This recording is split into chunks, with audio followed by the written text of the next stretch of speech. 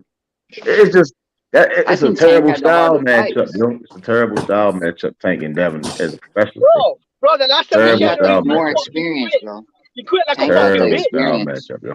Bro, he fucking Bro, quit. Jimmy, I can't believe you, Jimmy. I know you What? got It's your not my beef fault with he Method, fucking quit. but Is it my fault? Did I make Tank quit? nigga, The you last I time he can't broke, he said, no, he quit. I don't really Fuck care out about rules and Tank Oh fucking my that quit. sparring Took match, Tank yo. hard, Because bro. I could Devin easily Haney took say, Tank hard. I mean, that's like me saying Devin Shakur Haney and took Devin Tank hard, then sparred, and fucking then quit. the I sparring, know, it bro. don't You really can't. mean too much shit. Sparring is sparring, dude. Bro, it was I mean, doghouse rules and Tank left the fucking ring. He so quit. Tio sparred Ugas, He quit and like a fucking he bitch, looked man. very good in that sparring with Tank, Ugas, listen, and then Devin got brought beat the by bitch out in Tank. a guy Devin that's brought the built like fucking a bitch out in 12-year-old. Tank. You see what I'm saying? Henry brought the fucking bitch. He brought the pussy out in Tank. Made him fucking quit. Quit the doghouse rules. Bro, what is that based on? What is that based on? Like Tank Listen, been in a fights lot of people already, over bro. there. Like Like we've seen No, Tank in fights, bro. straw he man's made him argument. fucking Yo, quit. Jimmy, Straw what you No, man's basing you're your saying Tank argument. would logic knock out on, Devin. Jimmy? The last time Straw they man's shared a ring, argument. Tank fucking quit. Yeah, dude, Quit I'm like a sorry, fucking bro, but bitch. you're making Tank out to be something that I don't see, bro. What, Like he that ain't fucking the quit though, isn't it? Well, when he steps up, we'll find out. yeah. Maybe Hey, that's why he bro, don't want he's to step already up. He's fought got harder bitch in him. fights, bro. I'm He's asking you. probably the most accomplished, bro, out of I'm those asking you. dudes. That's why he don't step up. Is he's got fucking bitch in him. Hey, Jimmy, if you want to go that route, why your boy Dylan White didn't come to the press conference then? If you want to go that route. We talking about Why your Tank boy Davis and Dylan Devin White didn't Haney. come to the press conference? He's trying to act like We Tank's a didn't do that bitch. shit. Tank ain't no bitch, When he bro. comes to the fight though, listen. If you don't come to the fight, yeah, I'm gonna call him a fucking bitch. If he doesn't fight Tyson, we're not talking about fucking press conference, bro. If you don't fucking fight Tyson Fury, he's a bitch, man. I agree with you. If he doesn't Well, come I to the agree fight, with he's a that. bitch. I agree with Hey, that. We talk Jimmy, they about press said conference, that's some girl shit, 94,000 man. in the stands. Jimmy, they said 94,000. Jimmy, nigga, Yeah, that's more than Tyson AJ. Fury's fixing to fuck him up, bro. Hey, Jimmy, that fight big out there? They talking about it? Yeah, bro. It's okay, man. It's quite big, yeah. What's up with that card? That Fury and White card? Why that card That so shit terrible? trash. Bro, That that shit shit was trash. trash, man. The It best cost undercard fighter. so much for the main Bro, I event, read man. that shit. The main I event read that cost shit. so much that the undercard was seriously slacking, Bro, the bro. best undercard fighter is gonna be Jared Anderson, but he got injured. And we all know Tank yeah. Davis on the pound for pound list, though. We all know that Tank Davis is a 3-division world champion, and that's facts. We all know that Tank Davis, he put asses in seats. Last time I checked, Tank Davis, he was fighting on pay-per-view. Last time I checked, Tank Davis is the biggest star in the lightweight division. Last time I checked, Tank Davis, he sold out in Atlanta 2 times. He sold out in Baltimore, and he sold out in Los Angeles. He sold out in LA. You know what I'm saying? Facts or fiction? Is that facts or fiction? Actual facts. Factual facts. See, but when you start talking about Tank, it's like we start talking about everything other than, you feel me, boxing. What the fuck does all that matter, bro? We already know. I just said he's on the pound for pound list. I said he's a 3-division champion. Didn't I say that? That's boxing. He pound for pound. Tank Davis. How is he a 3-division champion? You can't. He is a 3-division champion, nigga. He's a champion at 130, a champion at 135, and a champion at 140. You can't go undisputed with a regular belt, though, bro. Well, you can't go tell somebody with a regular belt. So somebody need to go. They take mean the belt from something, him. bro. They mean something. He went up and got him. Hey, Method, you saw that Tago Ryan going at it earlier? And I ain't That shit watching was that fake shit. as You know hell, I'm bro. on That that shit was DAZN. so I'm on the trash. DAZN strike. DAZN don't get none of my time of day, man. Come on, Method. You ain't Hey, gonna watch the fight? they failed Devin Haney. They failed Demetrius Andrews. I ain't watching them So, motherfuckers. Method, Fuck you're that. not gonna watch Gabe Rosado. I'm just like Bob Arum and them. They not allowed up in this bitch.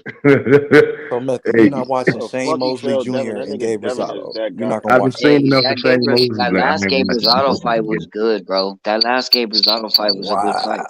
Gabe Rosado could knock him out in 2 rounds. I'm still not watching that shit. So you gonna boycott the zone? Hey, it's not a boycott. I'm just done with them. They did Devin Haney fucked up. They on that. They How they more gave that invested into nigga hella Ryan money and he Garcia. They became the more champ. invested into bullshit. And they Ryan didn't get no Bryan them money. said they not allowed up in that fight with Fury and them. And I'm the same way. I'm not putting my Bro, money on damn method, They bro. ain't got nobody I want to see fight. Ryan Even ain't with even AJ made Usyk, no I'll catch money. the replay. I'll How catch they the replays, promoting man. Ryan, bro? Ryan has About to never been say, a champ. Matthew, you ain't trying to watch Usyk? Catch the replay. Hey, y'all gonna talk about it? Shit, y'all talk about it. I'm like, okay, cool. Cool. But I ain't watching that shit. Fuck them. Flat up. The problem is I feel that way about probably every promotion. Like at some point, Top Rank fucking done pissed me off. PBC pissed me off. Like they all got their problems, I think, bro. I'm disappointed with Showtime, PBC. I'm not disappointed All with them ESPN motherfuckers, Top bro. Rank. I think Top Rank they rebuilding themselves. I think they finally took heed to what fans have been saying, and they kind of rebuilding themselves. Hopefully. Got Shakur Valdez, we got Haney Kambosos. Shit, they rebuilding themselves. So, so is Crawford fixing to get this Danny Garcia Spence 2-fight deal? Is that real or what? Hey man, listen. The deal is signed, bro. I got a lot of people out there too. The deal is signed. And I'm happy for it. I'm happy for it because I think everybody on the panel, and you disagree with what I'm about to say, tell me. But I think everybody on the panel would agree the biggest fight in boxing, even though I think that I love Devin Haney Kambosos. I love that fight. The biggest fight in boxing that could possibly happen, Errol Spence versus Bud Crawford. That's That's the the biggest fight in combat sports. Yeah, that's the biggest fight, man. Right now, it probably is. I'm trying to think, bro, but that's the one. I don't know. I What don't fight? know, Rich. I don't What know. fight? Who you got above that, bro? I wonder. fight? I just wonder. I don't know, Rich. Like, how long it's been since y'all niggas been waiting for that fight? You know what I'm saying? Like, I just got into boxing, and y'all niggas still talking about that fight. What fight y'all talking about? Like, y'all really think Spence and Crawford is a bigger fight than whoever Canelo fights? Yeah. Hell yeah. Yeah, bro. Just I because don't know, the Rich. talk, bro, I like don't 5 know, years Rich. 4 years in the making, bro. The biggest fight in combat sports is Tyson Fury and Ngannou. Oh my God. You know what, Method? I'm not mad at that, Method. I'm not mad at that. Real shit. That's probably one of the biggest crossovers. Joshua and Tyson Fury. No, Fury and Ngannou. They fight. That shit gonna be numbers. Yo, Method, is Wilder versus AJ big?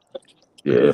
Depend where they put it at. They don't put that motherfucker on design. I mean, it all come because it all come Man, down. that's still a good Like, fight, bro. Yeah, don't that's nobody want to hear no Sergio Moore and Chris Mannix talking about boxing, man. Like, you gotta have George Foreman talk about these 4 heavyweights. So all that shit matter, bro. Like, how they selling it to you, all that shit matter. We got Canelo and Caleb Plant slapping each other up and shit. Like, we need all that shit matter, bro. When you try and get a fight to maximize potential. I mean, I know that's cool, man. All that Jerry Springer shit is cool. I like it as well. But at the end of the day, I want to see the good fights, man. Like, because all that weird shit, like at the end of the day, it don't compensate for the fights, right? So I mean, even it if I get a does. shit, Some things kind of show if a fight the guys is going there to win or not. Like, some of that should as be much dudes as I just love going in there. George Foreman's Like opinion, Billy Joe I taught us want the the fight, game. bro. He was trying to cash out. Caleb Plant really wanted to take the damn belts. A lot of that shit matter, yo. Caleb Based off Plant what? about to get back in the Caleb Plant might getting back in the ring this year. I Billy think Joe, passion out. he's done. He's done. When you're doing it, who's done? And I can guarantee this: Caleb Plant gonna fight a better name than Callum Smith did in his return. Callum Smith knocked out a top 10 contender the same way you did the Isaac Cruz, right? Well, the guy that Callum Smith knocked out. I don't think that guy was top 10 Oh, contender. I don't rate That Isaac dude Cruz. was a I bum, think he's a Jimmy. bum. Let's be honest. That dude was a bum. You remember he got his ass beat already. Somebody whooped his ass, didn't it? Didn't Bivol beat his ass? Yeah, but that was a Bivol 10 whooped round. his ass. Yeah, Yeah, the bro, dude that was a only. bum on the zone. He was a bum on the zone. Come on, bro. No, bro. It was. They I think it got was a Sky. the zone got a lot Jimmy. of domestic guys in positions. Hey, Yeah, but Matthew, you was watching the Tank Davis podcast today? His team, the one I sent Yeah, you. they funny as shit, boy. They funny as shit. Hey, That nigga you Bibble heard beat what up on Joe Smith. What's up? What podcast is IH? Tank Davis, his team, they got a podcast like how Terrence Crawford, Bernie, Bernie got you know what I'm saying? He got a channel, right? Tank Davis, you know, his team, they got one too. Coach Calvin. They said Tank gonna be on it tomorrow. I think Tank got his press conference with Rolly tomorrow. Oh, I can't wait, nigga! I can't fucking wait, nigga. Tank and Rolly, nigga.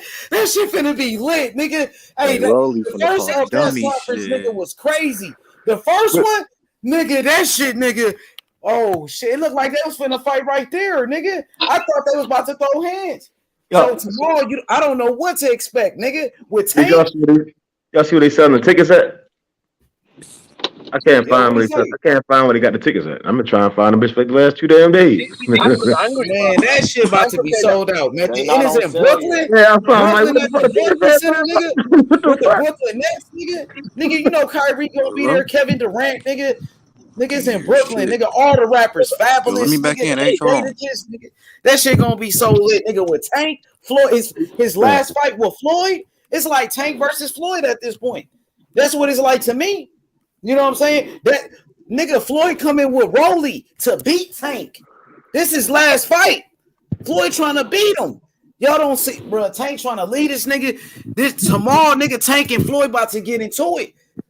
Tank about to go off on Floyd tomorrow, dog. Floyd ain't gonna say nothing to Tank, dog.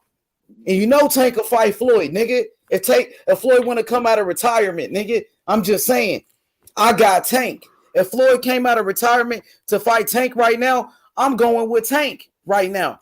Floyd is old, so Floyd don't want to fight him. Exhibition, whatever. You know what I'm saying? Whatever. Tank down. Tank down for the fade. Floyd I got Tank beat the fuck out of Floyd. Because Logan Paul can. Tank will fight him. Method, you know it. This nigga Method, you know what I'm saying? You feel me, dog?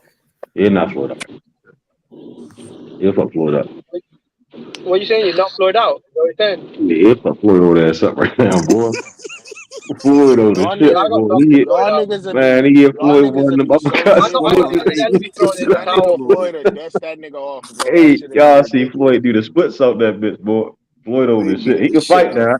I ain't taking nothing from Floyd, but you fight that young nigga right now, boy, you gonna be mad as shit when you nigga, I'm gonna watch that fight for sure. I'm buying that pay-per-view. I buy all the Tank pay-per-views. He the most exciting fighter in boxing, Tank Davis, nigga. Every time he knocks somebody out. But the only fight with Isaac Cruz, because he broke his hand and shit. You know how that shit go. You know what I'm saying? But he still got the win. You know what I mean? That boy Tank, he gonna knock Rolly out. Rolly been talking shit for years, nigga. And he finally gonna beat his ass, bro. It's on, nigga. I'm telling this one personal. Tank gonna fuck him up, dog. He wanna fuck him up bad, nigga. He gonna do what T.O. was supposed to do to Kambosos. That's what Tank gonna do. He gonna knock that motherfucker out.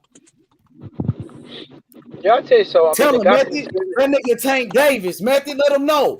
Lightweight division. It's crazy. Tank Davis is the biggest star in the lightweight division, homie. It's crazy. Let's make that clear. It's funny and crazy at the same time that everybody got the expectation. Oh yeah, Tank is gonna knock him out. Bobbity bobbity bop. And I'm saying so easy. All these other guys should be knocking these bums and all these other guys out, but they can't do it. These guys in that bitch really getting going life and death, bro. Not getting these stoppages, man. Tank be setting them bitches up, man. He be setting them knockouts up, man. And it ain't as easy to be standing there. It was so easy, Keith Thurman would have did it. It was easy, Keith Thurman would have did it. Listen, I asked didn't have everyone a problem with Keith Thurman getting the rounds in, Method. I didn't have a problem with that. Hey, man, he ain't knocking that boy out, boy. He in trouble. He's in trouble. They could be like, hey, Keith Thurman, you got to fight the winner Stanios Butayev or some shit. They going to knock his boy out. That was a bad look on Keith Thurman. Oh, you think so? You think what the niggas beat Thurman? Yeah, if we put bricks on Keith Thurman, Stanios really going to rock him. Like, y'all ain't seen Josecito Lopez hit that motherfucker? Man, what H at? Yo, H, you think Thurman done?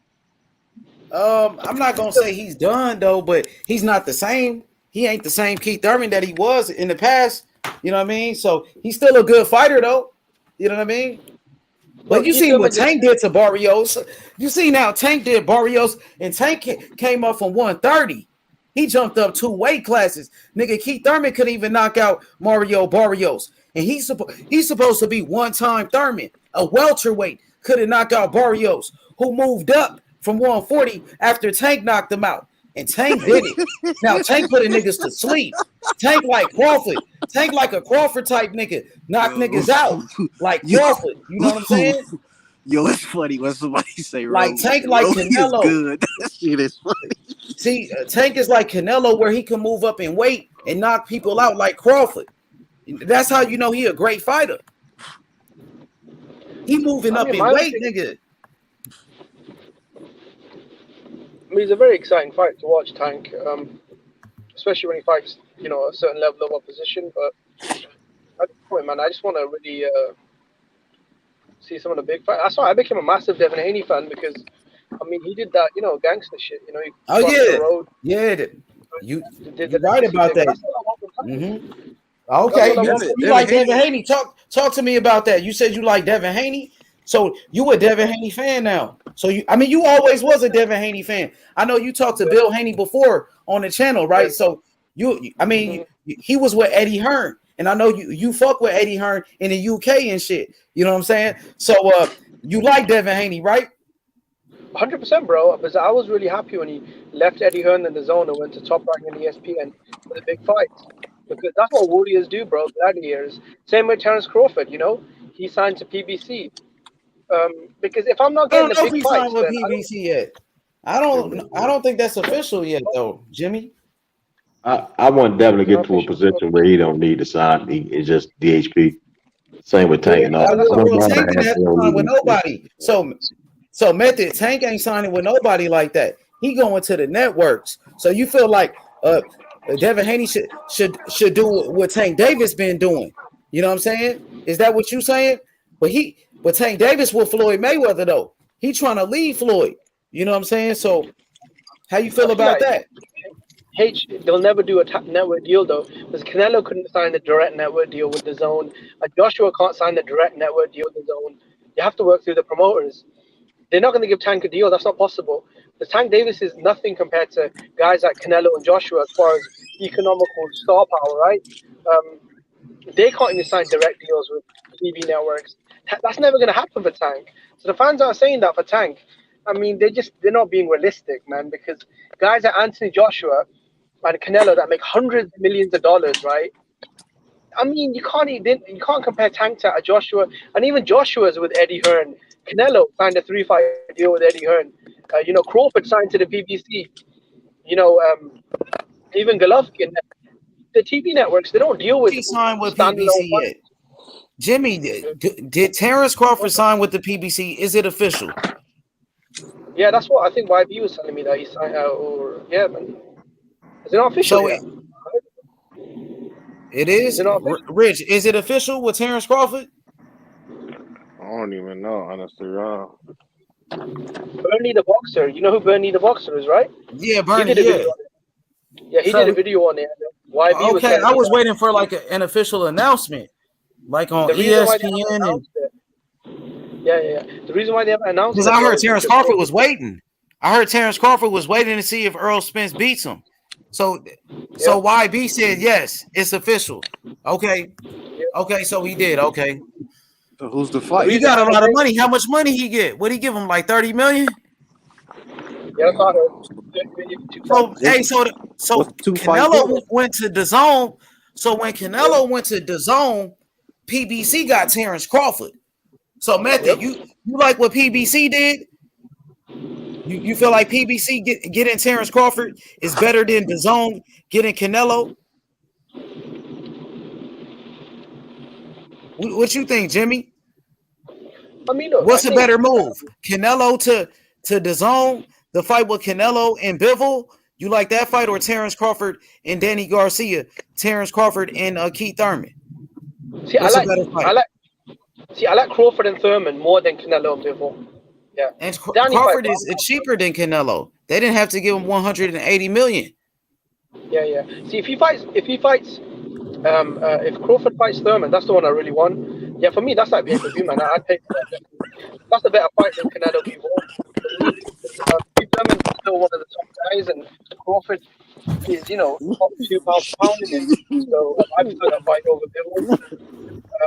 It's a good trade, man. Look, at the end of the day, they lost, one of the mega stars in Canelo, so they signed another super, pound for pound level star in Crawford. I think it's Hey, good so movement. when you think we gonna get an announcement that Terrence Crawford is officially with the PBC? When is the PBC? You know, when they gonna announce it? When we gonna get that? Well, I think when they get him an opponent though, because they're struggling to get him an opponent for July. That's what they're working on. So once they finalize everything, I think we'll do one big media event just to announce Crawford signing and the opponent. And bro, that's a really good move, man. Crawford versus Spence is one of the biggest fights in the combat sports world. So it's very good, man. The PBC got that, man. Shout out to the Okay, PBC for that. YB said after the Spence fight, after Earl Spence and Ugas, you think Terrence Crawford gonna show up to the fight? Oh shit! I hope he goes in the ring, bro. sure. Call out Spence. Yeah, he better show up. Nah, what y'all mean, nigga? He better show up. Y'all been Sure. I talking don't all see no that reason shit. why he wouldn't. Your I boy don't see better no pull up, Rodney. I'm just saying that's your boy. I fuck with him too, but I'm just saying, nigga been talking that shit. You gotta pull up at EJ fight. Show up to the fight with Ugas. What's up with that? Y'all down? Y'all down for the smoke? He gonna hop in the ring like Clarissa Shields did with Savannah Marshall? What he gonna do? What's up with it? He gonna pull up or what? He pulled up to the Danny Garcia fight. Pull up to this one with Ugas. Pull up in Texas, in Dallas, in his hometown, and call him out. What's up with it? Hop in that ring. What's up with it, Rodney? What's up with it, Hot Rod? What's up? Y'all gonna pull up on him? Yes, sir. All right. I'm just saying. Hey, YB, tell him to keep the same energy now. They gonna hop in that ring or what? What's up with it? Y'all said y'all want EJ. What's up with it? What's up with it, Jimmy? You gonna pull up? We ain't Jimmy, gonna y'all lead the pulling up? fight. What's up, nigga? We Yeah, ain't bro. gonna lead the fight. We ain't We gonna looking for the lead the big fight. fish, bro. Cause y'all been doing a lot of talking. Your boy better pull up. That's all I'm saying. We right here. We Yeah, ain't me and gonna lead the Rodney, fight. We ain't gonna lead the bro. fight early. Well, you know Rodney, where me and Earl you gonna been be doing at? Earl gonna a be lot in of Dallas, talking. nigga. That's it. Me and Rodney be hating on the Spence fans in there. So yeah, man. Man, it's not even the fighters, Jimmy. It just be they fans. Like they Y'all, want to hey, troll. your boy better We pull can up. That's troll all I too. gotta say, man. Cause y'all niggas been, you know what I'm saying?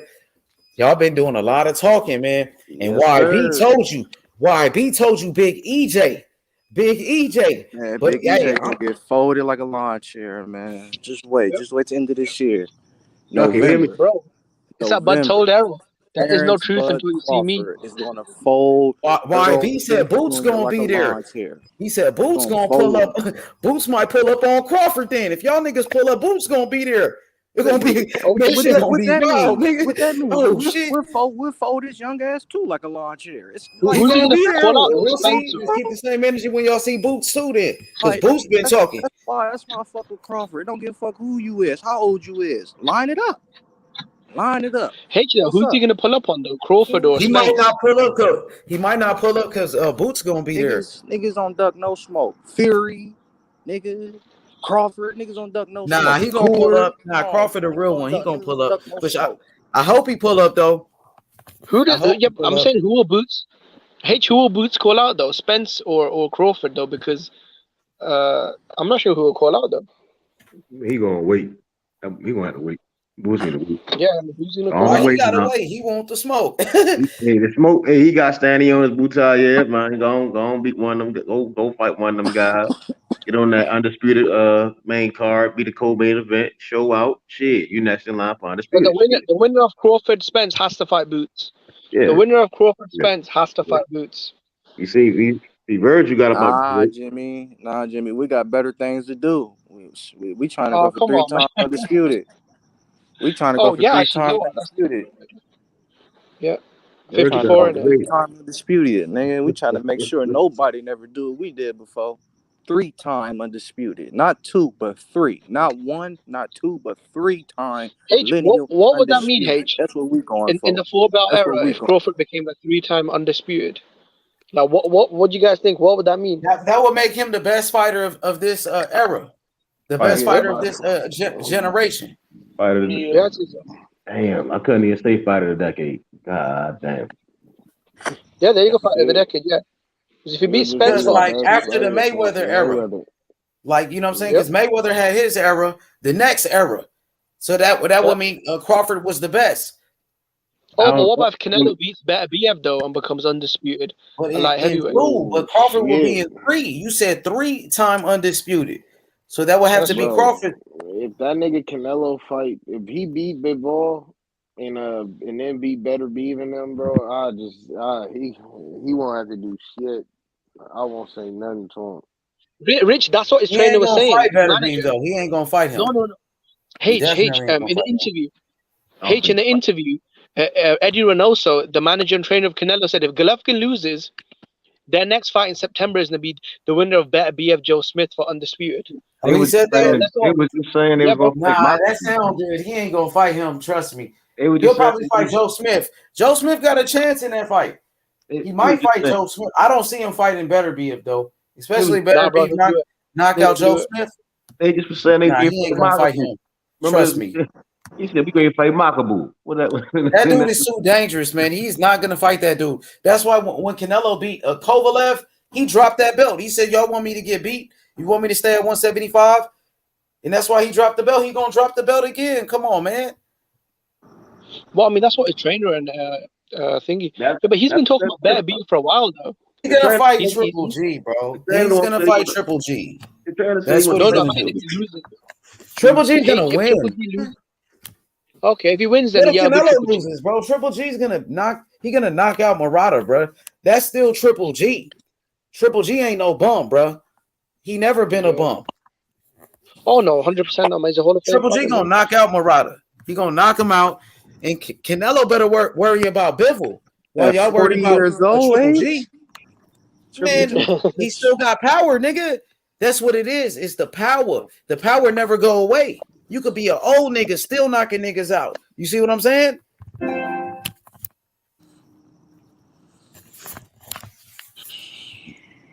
Hell yeah. Man. Hell yeah. But hey, Triple G got that power though. I got Triple G by the knockout. What's up with it? What y'all think about Triple G? I ain't watching. Triple G a beast though. He still got power. Come on, man. That's one of the zones. I ain't watching Triple that. G was a beast, my nigga. You got to give credit to some of these guys, man. These European fighters, man. I'm just saying, like a nigga like Triple G, he a beast. Like Loma is a great fighter. Motherfucking Usyk, another great fighter, European fighter. He been running from Boo Boo. I'm saying they got some good ass fighters in Europe though, for sure. Yeah, Usyk a bad boy. Shit, I mean, I get Loma. Usyk, Loma, nice. Loma beat Gary. Man, he beat Gary, a great fighter. He beat Gary, dog. Loma moving up in weight, unifying. You know what I'm saying? Loma, a great fighter. When it comes down to the Tanks, the Devins, and Shakors and shit, you know, like they great fighters too. They, you know what I'm saying? They great fighters too. When I put Loma around them guys, I'm like, hey man, Loma a great fighter too in his own right. In his own way, Loma's a great fighter. Yeah, for what he did, like you know what I mean? Yeah. I ain't saying he greater than him, you know what I mean? But he great too. I think Usyk greater. I think Usyk greater than Loma. Hey, Method. Yeah, he might be. He might be. I think Shakur come out on top. I don't. Them 4 names you said. Hold on. Loma old, right? So I'm gonna take Loma out of the equation, right? So you're saying Tank, Devin, Shakur, and I'm thinking of a 4th name. And I don't know, but those 3 guys. You saying that Shakur will come out on top? Yep. I can see that. That's hard to argue, though. You see what I'm saying? It's hard to argue that. I mean, because I think between Shakur and Devin, Shakur and Tank. I got Shakur and Tank because it's the styles. You see what I'm saying? Styles is tough. You know, that it's less. I mean, Tank take less exaggerated movement out of both of them. Shakur can over exaggerate, but it's rare. It's rare. I'm not gonna tell you a fight that he didn't look his best. Hey, look, the fight doctor said Golovkin best win Kell Brook. I mean Daniel Jacobs. He beat Daniel Jacobs, right? He beat Kell Brook, and you can honestly say that Triple G is the best middleweight of this era, of this generation. Just like you could say Tyson Fury's the best heavyweight. You know what I'm saying? Yeah. I mean, who's better than Triple G at middleweight? They're like the past couple years, the past 10 years. You know what I'm saying? Triple G had the most title defenses. He was a unified champion. Come on now. Although I got Charlo beating the hell out of Triple G, it just never gonna happen. It just never happened, man. It's something like Hagler and Monzon. Yeah, he might beat him at this point for sure. God damn, boy. That should have happened. That should have happened. Hell yeah. Hey, so who y'all think is the biggest punchers in boxing right now? Give me your top 5. Who got the most power? Damn. Fuck. Division. Like Tank. Jamel. Oh no, he alright. He ain't just knocking niggas out like that. He cool, like, you know what I'm saying? It ain't just like crazy like Tank just, or you know, it's not like Wilder. It's not he, you know what I'm saying? He's not knocking people out like that. He cool. If you put it on that level, like shit, Tank, Canelo. To Canelo, cool. He got some power, but I don't know if you saying if we're gonna say Mel ain't got that crazy power, then I'll see him and Canelo on the same lane. You get what I'm saying? Like they can get knocked out. Canelo be knocking niggas out, but it's not like, you know what I'm saying? He could have knocked out Callum Smith. You know what I'm saying? I mean, let's see. He could have knocked out Triple G. He could have knocked out Daniel Jacobs. You know what I'm saying? Triple G got a grand. He could have knocked out Chavez Jr. Hit him with everything. He could have knocked out Chavez Jr. Triple G got a chin. He could have knocked out Chavez Jr. You know what I'm saying? He could have knocked out Austin Trout. He dropped him, could have knocked him out. Pacquiao knocked out Cotto. Yeah, he could have knocked out Cotto. Manny Pacquiao knocked out Cotto. I'm just saying, he got some good power though. But it's not, I'm talking about just nigga just knock a nigga out cold like some Wilder type shit, or like a Tank Davis knocking niggas out like that. But he got some good power though. He might be. Look, who else y'all got? You said Canelo. I respect it. Canelo got power though. He got some knockouts. Who else you got? I'm not gonna lie, I'm about to leave this up to you because I really don't know, bro. Like everybody else, it seems like it's accumulated punches. Like what Triple G? Like ain't nobody knocking. Triple G still got that power. Triple G still one of the biggest punchers in the game. For me, it would be Tank Davis, Triple G, Tank Davis, Triple G. Dang, who else? That's what I'm saying, bro. Like one thing about Tank, bro, niggas be out cold, bro. Like Joe Smith Jr. got some power though. I was gonna say a new way, but I'm like, oh yeah, in a way, yeah, he might be. Nonito Donaire be blazing niggas too. I think in a way, his power crazy moving up like that. He got some power though. Who else? Gary Antoine Russell knocking niggas out. Matias, one of the biggest punchers. Who else? Oh, Terrence Crawford, nigga, like 8 straight knockouts. You gotta put Crawford. He moving up 3 weight classes, knocking niggas out. He gotta be up in there for sure. Virgil Ortiz, he might be. Virgil. Ryan Garcia got power too. His left hand, Ryan. You know what I'm saying? You got punchers now. You got big time punchers in the game, bro. He said Virgil Ortiz. Yeah, Virgil, Ryan Garcia, in a way. You know what I'm saying? Who else? He said Jermell Charlo. He got some good power. Better be got Triple G for sure. Oh yeah, Better Beef. Thank you. There you go, Method. Yeah, Better Beef. He's in there for sure. So it'll be Better Beef, Tank Davis. Who else? Better Beef, Tank Davis. It was Triple G, Terrence Crawford. Crazy. It's some prospect. It's some guys coming up that got decent power. We don't know yet. I don't know. In a way, got to be in there. The way he be knocking people out. Nonito Donaire, he's a good puncher. He's a good puncher too. David Benavidez, he cool. Regis got no power. Yeah, Regis. Gary Antoine Russell. We'll see, man. Jared Anderson. Yeah, but he only got like 10 fights. So far, it looked good. Wilder, if Wilder was still active, for sure, Wilder will still be in the list. Joe Joyce, what about him? Anthony Joshua. What about Anthony Joshua? What about him? Man, I just seen him hit AJ soft, eat man. that shit. I He saw got him power in the league. though. And He then still got power. AJ his soft. partner, Deontay Usyk gonna Wilder. whoop his ass there's a again, couple of man. guys that was like eating AJ punches. After everything Carl Usyk been Sattler, through, hey y'all, after everything Usyk been through, he's still gonna whoop his ass. He's still gonna whoop his ass, man. yeah. Brandon Lee got You ain't never seen a southpaw like that. He said Rolly. Rolly got power too, though. I ain't gonna lie. Rolly got some power for sure. Ryan Garcia, like I said, Ryan for sure. Brandon Lee, David Morrell, he be knocking niggas out. You know what I'm saying? Canelo be knocking people out. Terrence Crawford, Charlo. Who else? You got some punch. Better be like you said. Better be for sure. He's one of the top guys. Virgil Ortiz, Jerron Ennis. He got power. So far, it look good. I don't know So if far, y'all it look niggas good. power, man. He's strong though. He's strong. He should have got Kovalev up out of there. I think Joe Smith got power too. Joe Smith be knocking niggas out. Yeah. Oh, Joshua, Zepeda.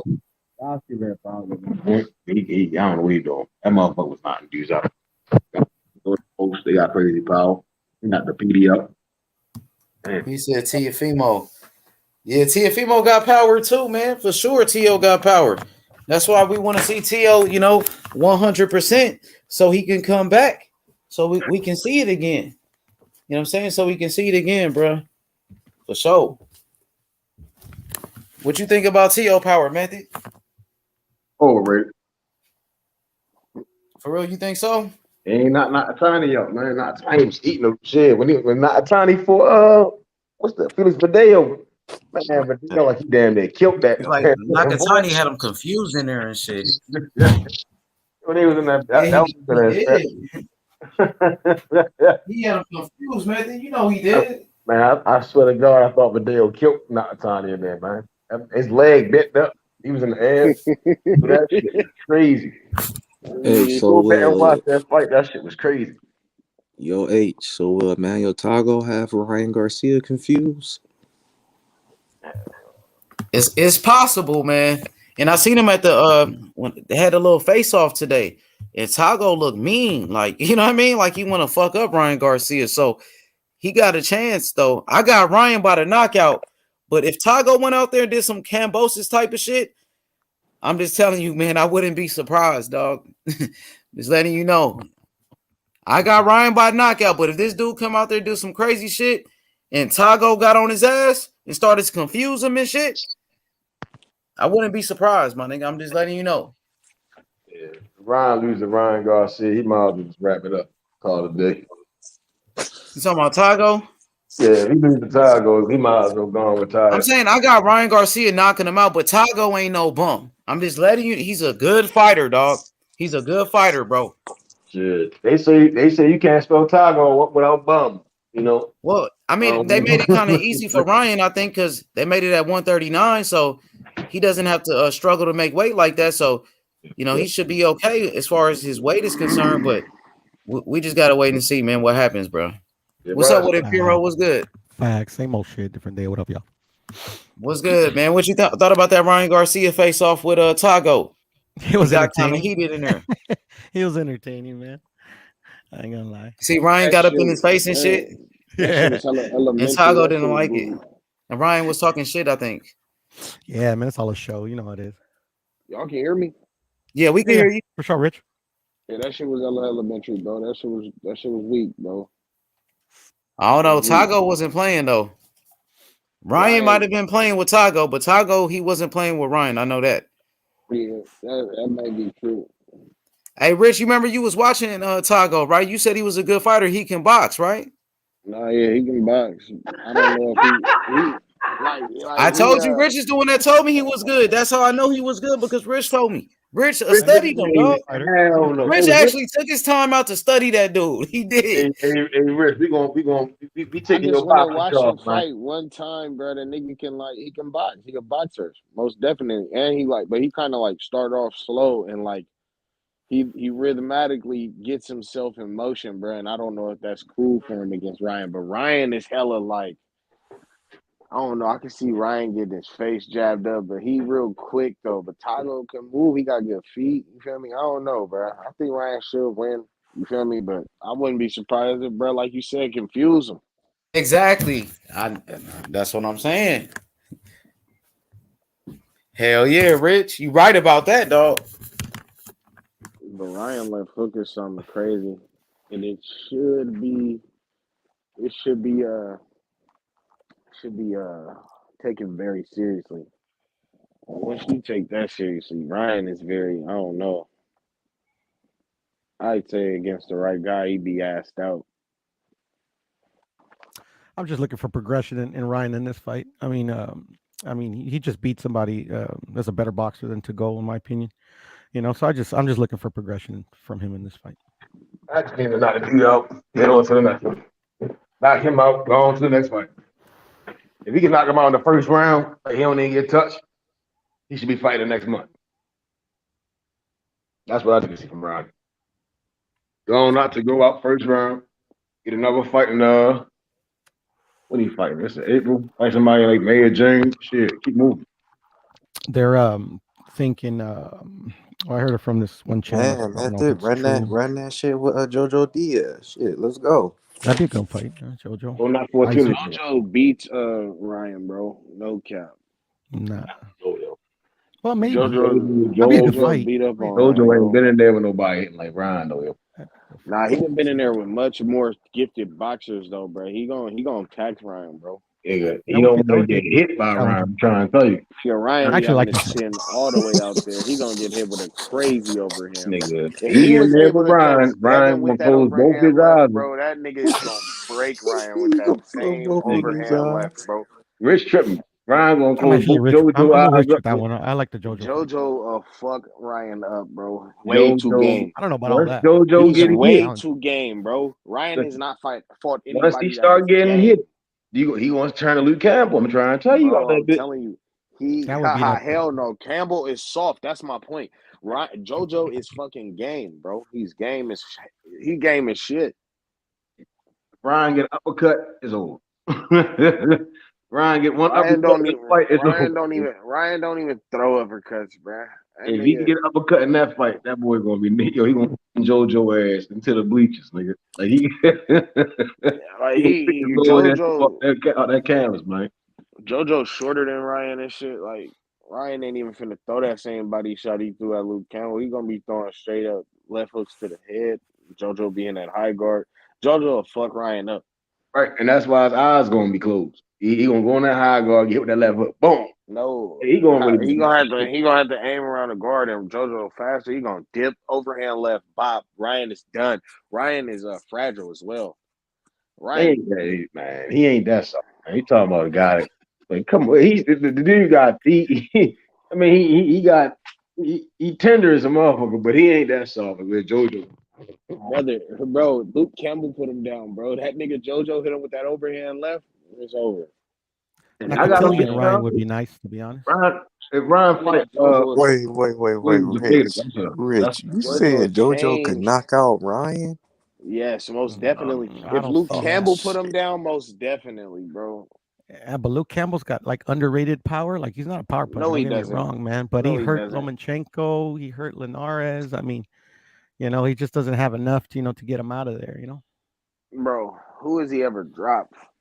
Ever in that fashion? No, and I feel you. Who the fuck is out there rocking with their chin in the air like Ryan Garcia, bro? Who does that? There's a lot of guys. I mean, there's a couple of guys that did. That's a great point. That's a great point, JoJo used to play Rich. pitcher, bro. That nigga JoJo used to play pitcher, bro. The way he throw that overhand, that shit is something to see. He'll hit Ryan, and Ryan is gonna change in there. Man, Ryan going to take that step back, put them arms out. I'm intrigued from that. I like the JoJo fight. I'm looking to see if Ryan don't keep his chin in the air no more. I'm looking to see what he do. It's still out there. He's still putting it out there.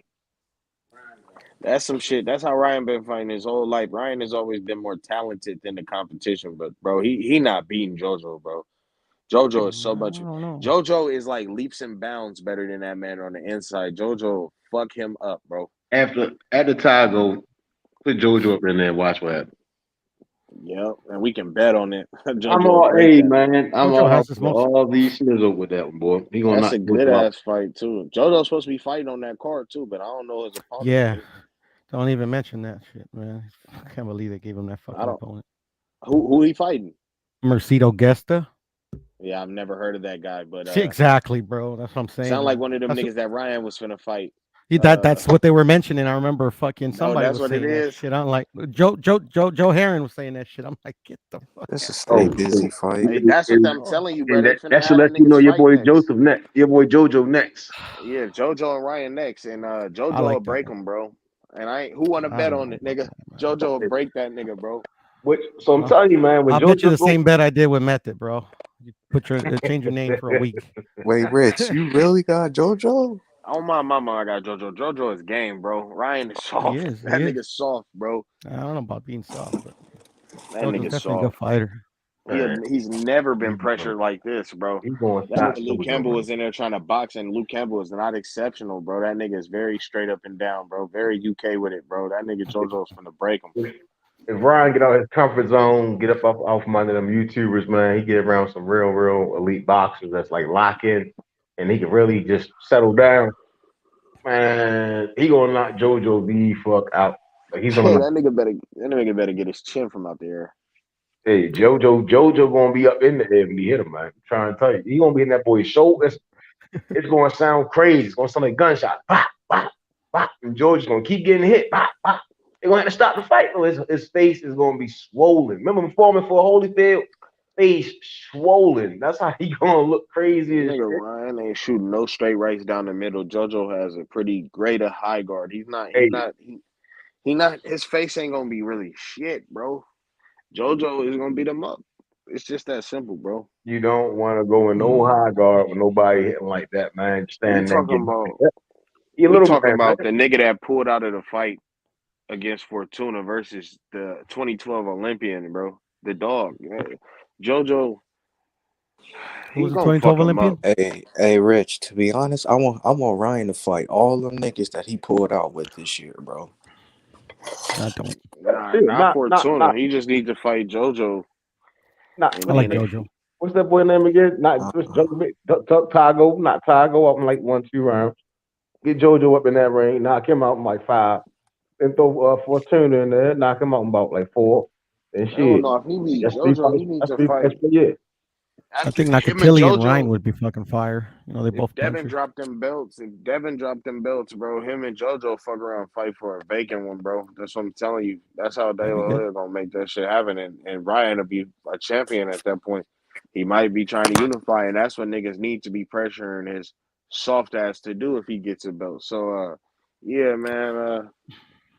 Yeah, it's that simple. That's why I got JoJo I don't think he's becoming soft the though, champ at Rich. 30. You know what I mean? I don't think Ryan Garcia is soft though. That nigga soft, bro, and he hella like animated, like on some kid shit, bro. He a child, bro.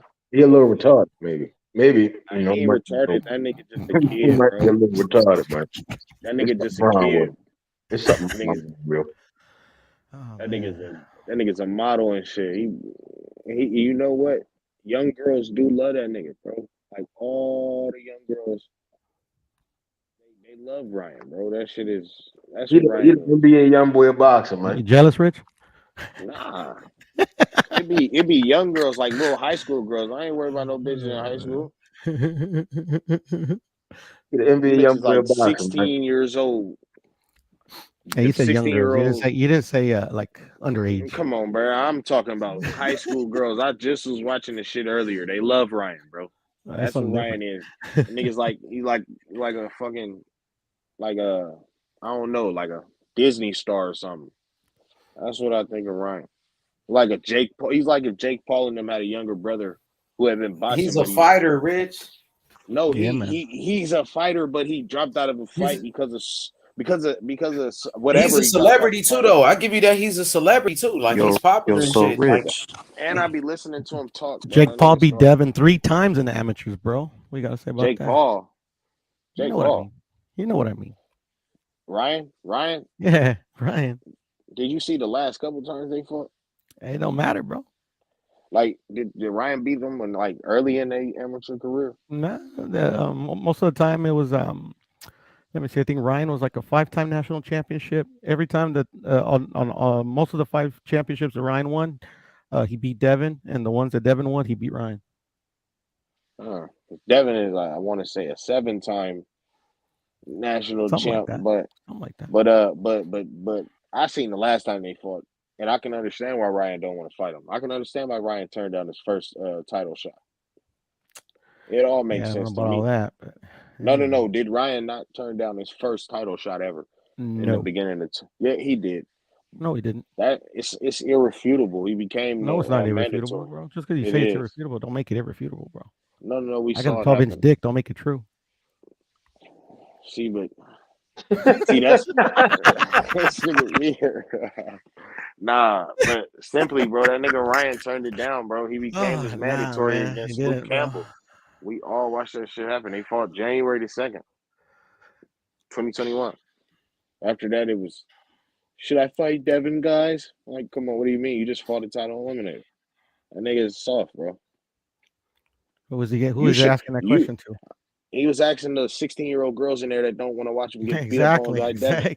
Thank you. Probably was his promoter too. It wasn't Case closed. It wasn't his decision though, Rich. If That you was going Oscar De La along, Hoya that wanted him to fight somebody else. Maybe but he if you didn't. going along with the get along and with that shit, I mean, that's his promoter. He's not in control of his career. He's you know like who Tank wasn't with Davis and that shit? Floyd. You know who wasn't with that shit? Floyd Yeah, Mayweather man. when he was with Bob Arum. He really wanted fights and he always spoke out about it. I mean, And was Bob Arum is upset that always making the That's fights. why he no, fought no, them no, all. no, That's no, why he no. fight And them it all. was Top Rank, upset. that's what they do on Top Rank. You talking about But Golden Boy is different. but I'm Mayweather telling you Promotions, though, they're different. no, I'm telling you, it was a point in time where Mayweather was upset with saying that Bob not doing enough for him, type shit, bro. Yeah, and Like if Tank he was was like that too. When Floyd didn't make that fight with Loma, Tank was mad at Floyd. hell no, that's not Ryan what was happened. He upset was too. mad at Floyd That at ain't the first. point though. That's Like when they first got mad. whenever they ask Tank who he fight, who he want, they say, "Oh, you gotta ask." He wanted Loma, bro. When they was asking Floyd the Even same question, Vlad, he it was on making it Vlad known. TV. It He was on making Vlad it TV. known, bro. They asked This nigga Tank Floyd, about the Loma fight. He Tank said is that's not why he cut got from the mad same at cloth. Floyd because Floyd didn't make the fight. Bro, that's not true. I literally heard this It nigga say is that he was true. mad that It's he was on trying Vlad to make the TV, bro. fight. They asked Tank. Bro, Tank said he wanted that Loma. shit on That's why I Dante's he saw went that. mad. Boxing Nation. I saw that. H. That shit Yeah, on he was Dante's all Boxing right. Nation, bro. That nigga told Dante gonna Dante that lie he on was Tank, mad. bro. He be lying on Tank, bro. No, Tank. It was a Tank interview. He said it. He said, "Bro, I was mad that Floyd was trying to set a fight up with Loma.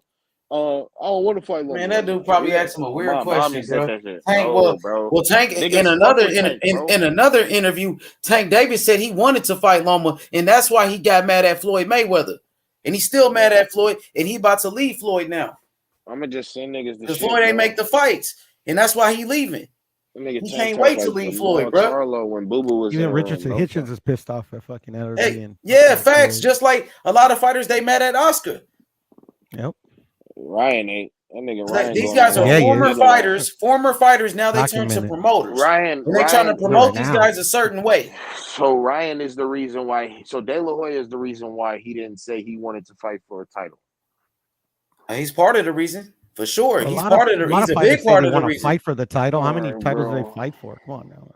Like I don't know any young You seen prospects. you seen what Golden Boy did with Munguia and Charlo?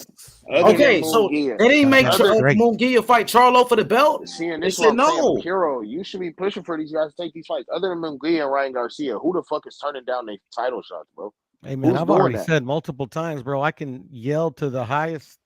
I could yell if my shit, man. Even if I had them next to me, they wouldn't fucking listen to me, bro. They don't care about what we want, bro. But H, other than Ryan Garcia and Jaime Munguia, who's turning down mandatory title shots, bro? Ryan and Munguia didn't turn down anything, bro. Actually, they did it, bro. Okay, all right. You win. Because Ryan Garcia, up to this point, hasn't even make. He was complaining about money. He hadn't even made $1 million, bro, a purse. Devin and them would have gave him that money, so there was no reason for him to not take the shot, bro. Okay. No, but that's what happened. I'm saying, like, who else is Hey, doing man, that? hey, that's what you No, said. no, no. We got to get to the bottom of this because we always making it I something mean, I that's already got not. to the bottom of all this shit, bro. But But me getting to the who? bottom of it ain't gonna change shit, bro. I'm not Tank. I'm not Ryan. I'm not But can Loma. we I'm not acknowledge fucking that these two Munguia. are the only guys who are not taking their title shots? And Munguia was actually already a champ when he did that bullshit. So You know, is that because not if we want to what be happened? honest, Devin should be fighting Ryan right now after the JoJo fight. That was the agreement. But hey, he's fighting Bro, Kambosos, no, and I bro, ain't mad that's at him. that At was the end of the never a part day, of any if agreement, Devin bro. can fucking beat Kambosos twice and then beat Loma, that'd be pretty impressive. That was never the agreement. The agreement was like That was Ryan the hurt his agreement, hand, bro. so the Like fight was literally, like off. Devin was over there yelling at Tio to fight him when Tio already had a fight signed. Devin didn't have a fight signed. You see, Ryan I broke asked his you a hand. simple JoJo was question. available. Panel in the It was chat. Y'all see, postponed. It I was asked a never simple canceled. question. Boom. Other than Jaime Munguia and Ryan Garcia, name two prospects who turned down a chance to fight the champ. Nobody, not even Jaime and Ryan. All right. Well, Jaime and Ryan are And I can only go history by makers. what's They're available to history me, make. bro. They're I mean, if history you work for makers in the Golden Boy, sport. man, then I believe you. They are history makers in the sport, bro. They are the bro. first non-title holders to turn down title shots once given the opportunity. Everybody else suing for them. Everybody else taking step aside money, and these niggas turning it down. It just doesn't What's your make official sense. title at Golden Boy? Rich, Director of Public Relations? No, I'm just a fan of the sport, and I call bullshit whenever I see it.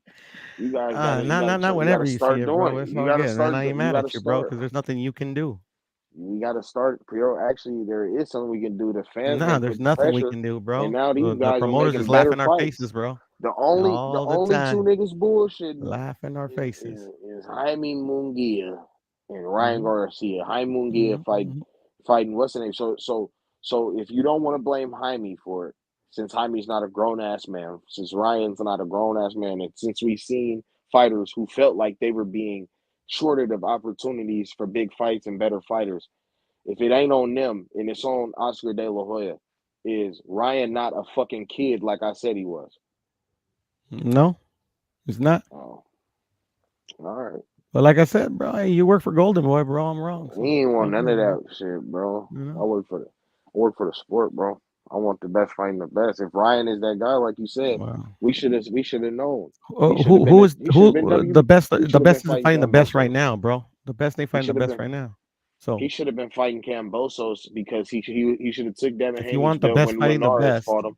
He would have fought JoJo after that and beat up on JoJo like Devin did, and now he'll be in line to fight Kambosos for Undisputed. But you already know what happened. well, He went Devin's in on. line because Lomachenko's Nigga, at war, bro. nigga I mean, dropped out of fights in it's like clear as day, bro. he ain't You know, fought. but Yeah, he Devin got finna the fight fight, man. Good for him. Chicago and shit. Sign himself a nice little deal. If he can pull it off, bro, he'd be probably didn't arguably even want that the JoJo work best too. at lightweight, man. You know, you just have to see Tank after that.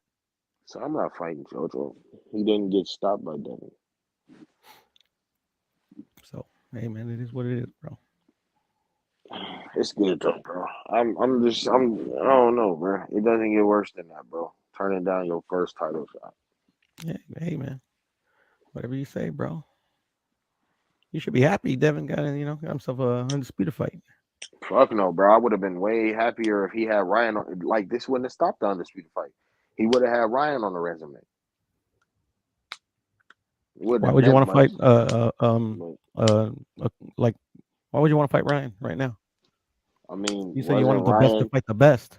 Ryan versus Devin ain't the best fighting the best. But I thought Ryan was a top 5. You rate him. Oh, he was a mandatory. That's not the best fighting the best. You said you wanted the best fighting the best. To me, the best fighting the best would be Tank versus Lomachenko. But he earned his shot though. Hey, but you got Devin versus Kambosos, bro. You should be happy. Puro, didn't Ryan earn his shot No, Ryan on January 2nd? Bro. No. One's got an interim belt and the other one's got a baby belt, bro. Tank and Ryan are not the best. Say that. He said Loma and Tank, but Tank and Loma are the best in the division, bro. No. How? So now, so Mm-hmm. Ryan wasn't deserving of a title shot when he became his mandatory, when he earned his shot. He had worked his way up the rankings. What makes Tank the best? Devin. He's the only one without a win in the top 5. Jimmy, hold on, Jimmy. We're trying to get clarity. We trying to get clarity, bro. Ryan did earn himself at the shot at the titleist. Yes, he did. When he won against Luke Campbell on January 2nd, right? Mm-hmm. Of last year. Okay, Mm-hmm. and then he didn't pursue a fight with the guy at all. Yeah, maybe he doesn't value that title that much. So why win the vacant interim? I mean, Kambosos didn't value that title that much. He wanted to fight Lomachenko. Hey, but what about Bro, Kambosos but you're not today? making any sense though. Why win the interim belt if you're not going to challenge the champion? That makes you look like a ducker. It makes you a duck. PT. That's what I'm saying. What's the Campbell. interim belt? None of these guys have got a Campbell on their resume with the Campbell's accolades. That's the thing. Campbell is a 3-time. Actually, he's a 2-time. Try to get a belt but couldn't do it type guy, and that's all he is. Yeah, and took and he got dropped by great performances, Got close stopped to the body performances. against What is Ryan Devin? He was schooling Loma for the first 8 rounds. Campbell was schooling Loma, was winning the fight. I recently He watched was that fight. beating Loma, by the way. He's better than anything Haney's got on his resume. You do realize that, don't you? Yeah, even though he's never won a belt, and Haney's Yeah, last 3 you do opponents realize are that like Campbell is better than anything Haney's got on his resume. When did Devin win a belt? Yeah. Well, Devin won a belt when Olympian, when he fought straight out of Hull. No, but he just said that Campbell's more accomplished than Devin's Hull and opponents, back, and they that's not strong true, them bro. boys. Yeah, but Coro, you give Tank credit, yeah, right? And he's got a baby belt. You can't even unify with it. But you I don't just give Tank Devin credit for what I see from him. That's For all. what? Struggling with Isaac Cruz, a journeyman, a cab driver. Isaac Cruz is one of the best at 135, bro. No, he's not. Based off what? Yes, he is, bro. Just because you didn't know who the Based fuck off he what? was doesn't mean shit, does it? What? He's done fuck all though. It's not my fault he hasn't beat anyone relevant. He's one of the It's not my best fault. because he didn't Tank get is stopped the by best in Tank. the division, bro. I mean, you know. Tank is the best. Clear as Okay, day. Tank's the best in the division. All right. I mean, Rolly and Isaac Cruz. I mean, I see where you're coming from. Hey, where It's a you legacy. got Ryan debate. Garcia? I mean, Lomachenko's can I pretty good, just too, say? Can I you just know? say that? That's Can why I I just would say? rather see Tank and Loma. I'm Can sorry. I just? Go ahead, Paulo. Can I just say that you guys are like slagging off Ryan? Yeah, he's taking over a year off, but there's boxers out there with taking it over a year or even more. Do you know what I mean? Like, G. or close, or close to a year. He's had his circumstances. I mean, he can't help it that he looks like Elvis Presley. It's hard getting a gig for Elvis Presley. You know, it's not that easy making a fight. No, I know it's true. The dude is. You heard what his dad said. His dad was asked last week, why does he get so much hate? And his dad turned around and said, because he looks like Elvis Presley, and he can fight. And in boxing, macho dudes do not like good lookers. Bruh, They get want the their fuck faces out of smashed here, in like bro. Rich Get the does. Rich, you fuck just out want of his here, face bro. smashed in, don't you?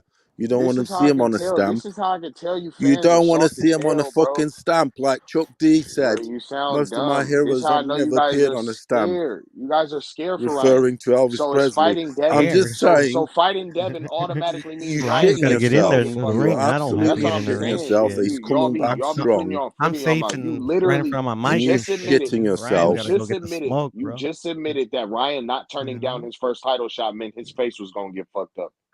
I already know that. There's no turning down or this and that. It's strategic. There's reason. There's no, it's how he's been handled. Easy work, man. He's not Strategic. It's the scared of. reason. He's not scared of the It's the dudes. opposite of free smoke. He's He not didn't scared. do He's a that. young dude still. He's still I a do give young respect to dude. Kambosos and Devin, man. You know, hopefully And he's it's got a safe. problem. He's too good looking for boxing. That's his problem. We That got nigga King too Ryan sweet. He coming too this soft, weekend. bro.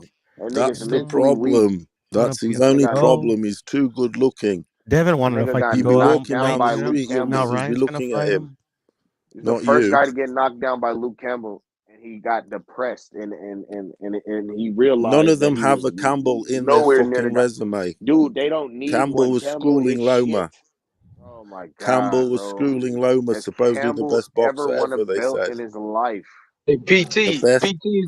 Has Devin won a Bob belt Arum at ever one in his point life? said Loma was the best He's ever, and Campbell at defended a that I mean, belt we point like can was go all four day schooling with him. times. these back and forth. Am I wrong? he Am defended I the wrong belt in 4 saying times. that Campbell was But taking? Paolo, he didn't score Loma. Loma beat No, him. but he was beating him But Loma dropped deep him into the too. fight. Like I think He Loma was dropped him ahead. too. He was He ahead. lost though. That You nigga did look not at that drop fight. Loma, He bro. got beat. You look He at did that Paolo. not fight, drop and it's Loma. fucking. He And Luke does Campbell well. did get beat by Yvonne Mindy too. Yeah, Right, Mindy beat him. Right, he but got who's like 4 losses.